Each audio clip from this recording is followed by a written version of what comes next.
Assalamualaikum warahmatullahi wabarakatuh. Kami dari kelompok 4 yang beranggotakan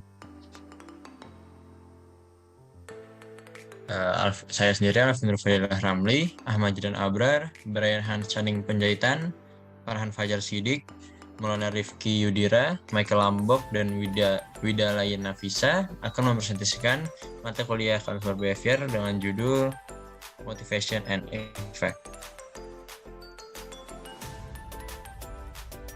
Apa sih motivasi itu?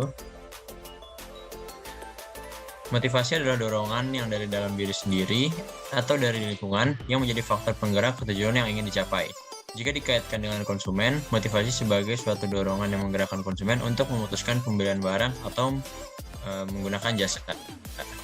Jadi secara keseluruhan, motivasi itu dapat diartikan sebagai pemberdaya, penggerak yang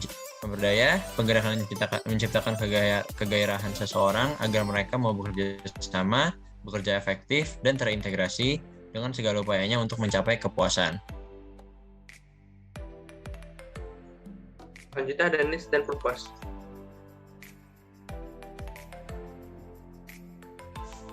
Terdapat dua jenis kebutuhan manusia, yaitu kebutuhan fisiologis. Hal ini merupakan kebutuhan mendasar untuk hidup manusia seperti makan, minum, memakai pakaian, dan lainnya.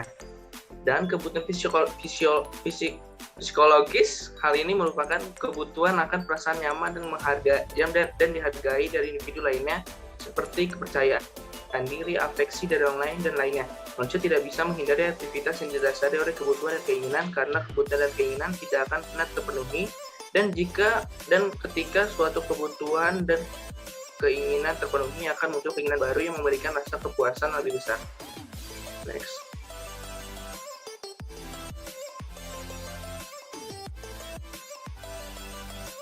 Tujuan motivasi yaitu hasil yang dicari dari perilaku termotivasi dan berorientasi pada semua perilaku manusia.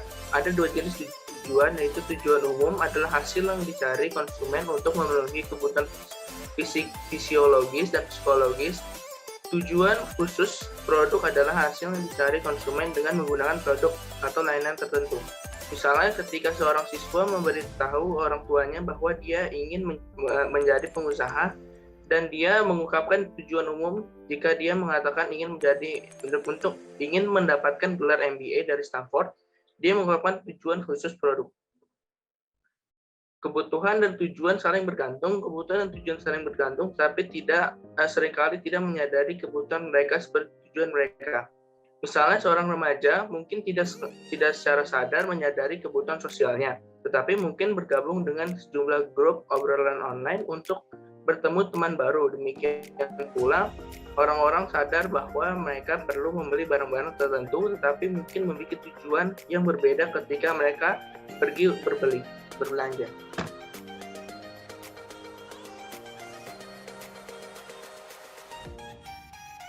Oke. Selanjutnya yaitu ada beberapa faktor yang dapat memotivasi. Di antaranya ada 4 poin. Yang poin pertama itu mencari barang tertentu, yang kedua belanja rekreasional, yang ketiga itu belanja khusus aktivitas, dan yang terakhir itu belanja khusus permintaan. Bisa di next. Nah, selanjutnya yaitu ada kekuatan motivasional, baik dengan tujuan hedonis maupun utilitarian. Terdapat suatu tingkat tensi yang mempengaruhi urgensi konsumen dalam mengatasi tensi itu bergejolak lebih lama. Fenomena ini biasanya didefinisikan sebagai dorongan. Terdapat beberapa teori yang mengenai bagaimana dorongan ini mempengaruhi perilaku konsumen. Di antaranya ada 2 teori. Pertama yaitu teori dorongan itu sendiri, dan yang kedua teori ekspektasi. Oke, yang pertama itu ada teori dorongan berfokus kepada kebutuhan biologis untuk menghasilkan suatu ketidaknyamanan seperti rasa lapar, haus, sakit, dan lainnya. Untuk teori ekspektasinya itu penjelasan umum mengenai teori ini berfokus pada motivasi yang memiliki tujuan dari faktor kognitif dibandingkan faktor biologis. Teori ini mensugestikan bahwa terdapat ekspektasi dalam mencapai suatu output yang memuaskan secara positif dibandingkan hanya dorongan untuk memotivasi individu dalam melakukan suatu perilaku.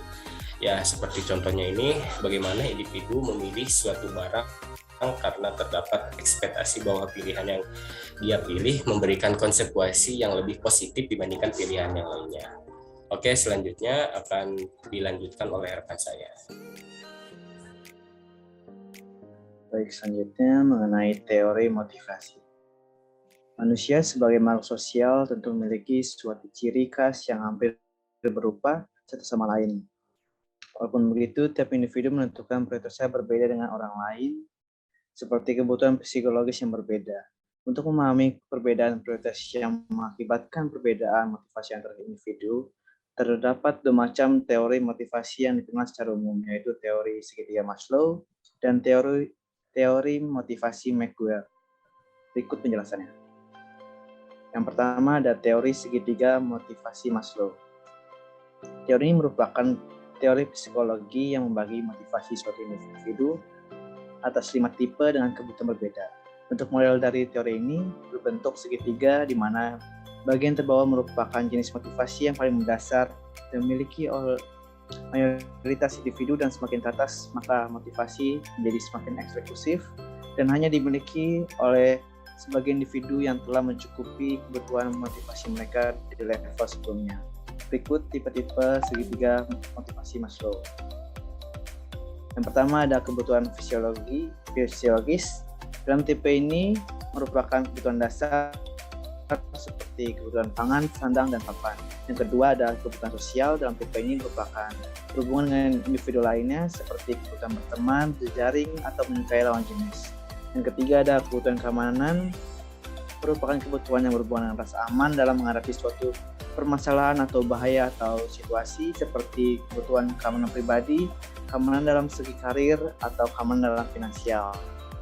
Yang keempat ada kebutuhan penghormatan. Dalam tipe ini kebutuhan yang diperlukan merupakan kebutuhan akan merasa dihormati atau dihargai dalam kehidupan bermasyarakat, seperti kebutuhan akan status sosial yang tinggi, memuaskan ego, atau menjadi prestisius. Yang kelima ada kebutuhan aktualisasi diri. Dalam tipe ini merupakan kebutuhan akan memiliki perasaan bahagia dan terpuaskan dalam seluruh aspek hidup yang individu miliki. Contoh dari kebutuhan ini yaitu memiliki passion atas suatu hal bisa memberikan pengaruh terhadap alam dan lainnya. Selanjutnya akan dibahas oleh teman saya.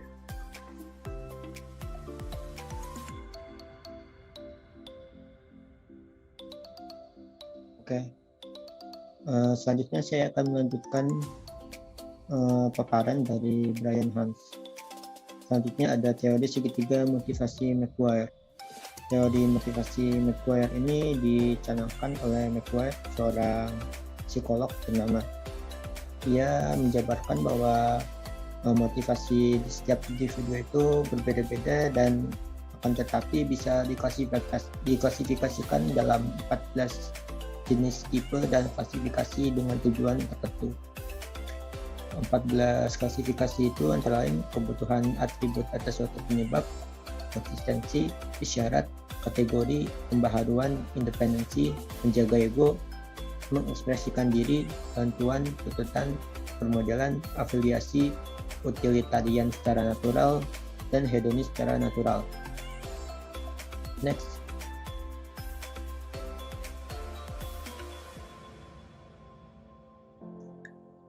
Yang terakhir ada kebutuhan psikologis Murray.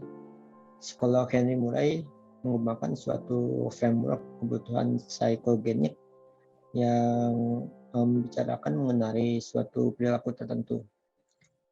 Beberapa kebutuhan ini antara lain ada autonomi, defensif, dan bermain adil.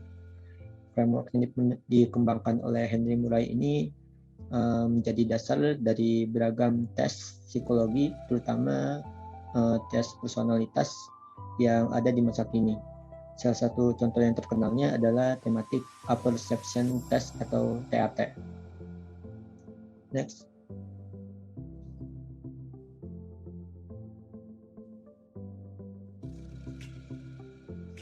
Terdapat 4 fase ketika konsumen termotivasi untuk membeli suatu produk. Fase pertama yaitu konsumen mengalami dan mengetahui bahwa mereka memiliki kebutuhan yang bersifat laten dan nyata. Contohnya adalah ketika konsumen merasa lapar, haus, atau kedinginan. Yang kedua, ketika kebutuhan ini telah diketahui dan dialami, konsumen akan mengalami ketidaknyamanan dan keinginan untuk mengisi kebutuhan mereka untuk mengatasi masalah yang sedang mereka alami. Contohnya di sini adalah ketika seseorang lapar di siang hari, dia akan berpikir untuk mengevaluasi opsi makan siangnya untuk mengisi kebutuhan fisiologisnya dan mengevaluasi bagaimana caranya ia mengusir rasa lapar yang membuat dia tidak nyaman. Yang ketiga, ada motivasi untuk mengisi kebutuhan ini akan berubah menjadi keinginan disertai dengan tujuannya spesifik terhadap suatu kategori atau produk spesifik. Contoh dari fase ini yaitu ketika seseorang akan berpikir untuk membeli nasi goreng misalnya. Ketika ia merasa lapar, ia akan mencoba untuk membeli nasi goreng dan mengisi kebutuhan makannya di siang hari. Yang terakhir ada fase keempat, yaitu tujuan konsumen akan tercapai dengan melakukan satu tindakan spesifik yang mampu memuaskan tujuan utamanya dan mengurangi ketidaknyamanan yang ia miliki.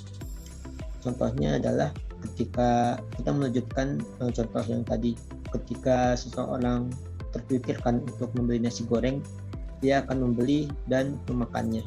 Proses makannya itu akan membuat ia merasa tidak lapar lagi dan menghilangkan ketidaknyamanan yang ia miliki.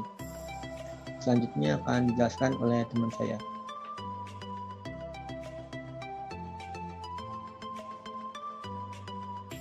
Selanjutnya yaitu memahami konsumen dengan melakukan riset marketing.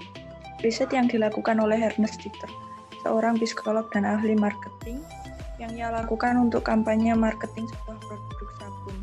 Ia menemukan bahwa pengambilan data kuantitatif melalui in-depth interview atau IDI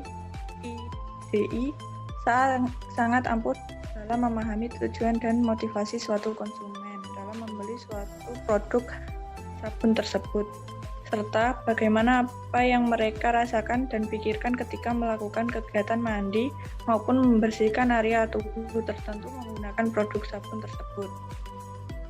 Riset yang dilakukan oleh Ernest Dichter ini mampu diaplikasikan oleh para marketer dalam mengetahui motivasi, kebutuhan, keinginan, dan ketakutan suatu konsumen atas kategori produk tertentu. Cara untuk mengetahuinya mampu dilakukan menggunakan pendekatan riset kuantitatif seperti in-depth interview, metode observasi seperti etnografi, dan metode focus group.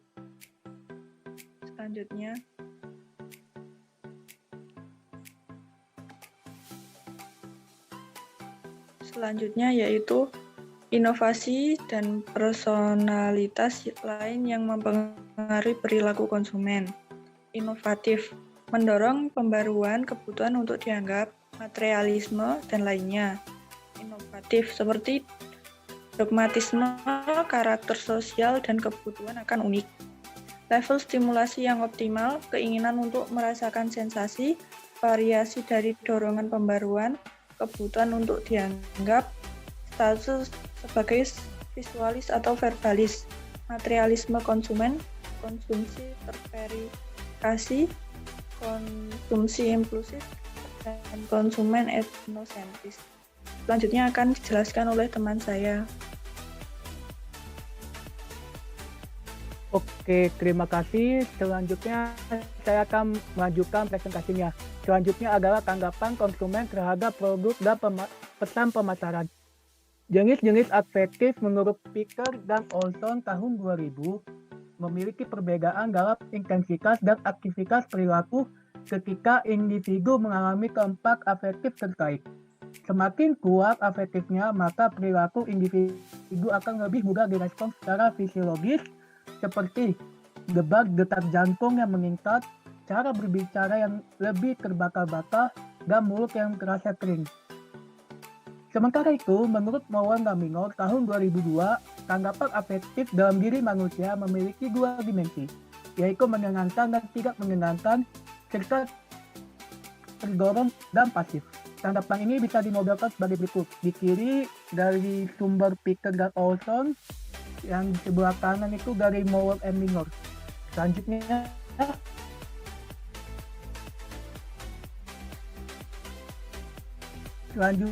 adalah sistem afektif. Sistem afektif yang dimiliki oleh konsumen pada umumnya dibagi menjadi 5 dasar. Yang pertama, sistem afektif umumnya reaktif. Afektif mampu bekerja secara otomatis dan dengan rentang waktu yang lebih cepat. Yang kedua, kontrol yang dimiliki oleh masyarakat dalam mengendalikan afektif cenderung kecil, tetapi individu tetap mampu mengontrol afektif mereka secara tidak langsung dengan mengubah perilaku yang mampu memicu afektif atau pindah ke tempat lain yang tidak memicu afektif tersebut. Yang ketiga, respon afektif dari tubuh mampu dijalankan melalui mekanisme fisiologis. Gerakan atau respon tubuh menjadi suatu perilaku yang mencerminkan bagaimana perasaan yang individu alami. Contohnya, tersenyum, cemberut, atau selainnya. Yang keempat, sistem afektif juga bisa timbul akibat berbagai rangsangan. Contohnya, konsumen ketika membeli suatu barang, ia bisa juga mengkritisi atau mengkritik apakah pelayanan atau lingkungan di tempat ia membeli barang. Yang kelima, tanggapan yang paling berpengaruh pada sistem afektif adalah belajar. Penilaian yang dimiliki oleh individu banyak didasari oleh proses belajar yang dilakukan oleh individu terkait dalam menghadapi berbagai persoalan yang ia hadapi di kehidupan sehari-hari.